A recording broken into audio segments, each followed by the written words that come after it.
ലിബ്ടെക് സൊല്യൂഷൻസിലേക്ക് ഏവർക്കും സ്വാഗതം. നമ്മൾ ഈ ചാനലിൽ ഉൾപ്പെടുത്താൻ ഉദ്ദേശിക്കുന്നത് ലൈബ്രറി സയൻസുമായി ബന്ധപ്പെട്ടുള്ള ചില കാര്യങ്ങളാണ്. അതായത് ലൈബ്രറികളിൽ ഉപയോഗിക്കുന്ന സോഫ്റ്റ്വെയറുകളും അതിൻ്റെ ടെക്നിക്കൽ വശങ്ങളും മറ്റുമാണ് നമ്മൾ ഈ ചാനലിലൂടെ ഡിസ്കസ് ചെയ്യാൻ പോകുന്നത്. നമ്മളിവിടെ ചർച്ച ചെയ്യുന്ന കാര്യങ്ങൾ ലൈബ്രറി സയൻസ് പഠിക്കുന്ന വിദ്യാർത്ഥികൾക്കും അതുപോലെ ലൈബ്രറി ഫീൽഡിൽ വർക്ക് ചെയ്യുന്നവർക്കും അതേപോലെ ലൈബ്രറിയിൽ എന്തെങ്കിലും ടെക്നോളജിക്കലായിട്ട് ഇംപ്ലിമെൻറ്റ് ചെയ്യാൻ ഉദ്ദേശിക്കുന്നവർക്കും വളരെ ഉപകാരപ്രദമായിരിക്കും എന്നാണ് എൻ്റെ ഒരു വിശ്വാസം.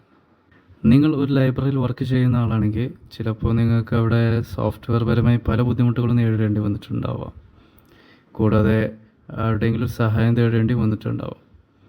അതിനെല്ലാം ഒരു പരിഹാരമായിട്ടാണ് ഇവിടെ ഈ ഒരു ചാനൽ സ്റ്റാർട്ട് ചെയ്തിട്ടുള്ളത്. നമ്മളിൽ പലരും ഉപയോഗിക്കുന്ന ലൈബ്രറി സോഫ്റ്റ്വെയറുകളാണ് കോഹ, DSpace മുതലായവ. അതിൽ ഇൻസ്റ്റാളേഷൻസും മറ്റും ചെയ്യുന്നവരും ഉണ്ടാവാം. എന്നാൽ അതിലെന്തെങ്കിലും ഒരു ഇഷ്യൂസ്, ഇൻസ്റ്റാളേഷൻസിലോ ഉപയോഗിക്കുന്നതിലോ എന്തെങ്കിലും ഇഷ്യൂസ് വന്നു കഴിഞ്ഞാൽ അത് സോൾവ് ചെയ്യാൻ അറിയാത്തവരാണ് ഭൂരിഭാഗവും.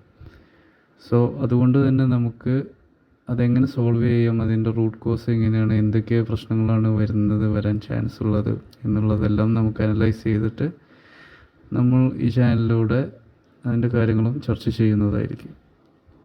നമ്മൾ ഉപയോഗിക്കുന്ന DSpace, കോഹ മുതലായ സോഫ്റ്റ്വെയറുകൾ കണ്ടുവരുന്നത് ഉബുണ്ടു ഓപ്പറേറ്റിംഗ് സിസ്റ്റത്തിലാണ്.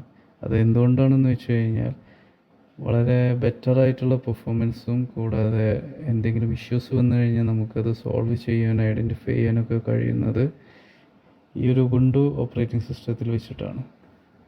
എന്നാൽ ഉബുണ്ടു OS എങ്ങനെ ഇൻസ്റ്റാൾ ചെയ്യണം, അതെങ്ങനെ ഉപയോഗിക്കണം, അതിനുള്ള കോഡുകളും മറ്റും ഒന്നും അറിയാത്തവരായിരിക്കാം ഭൂരിഭാഗം പേരും.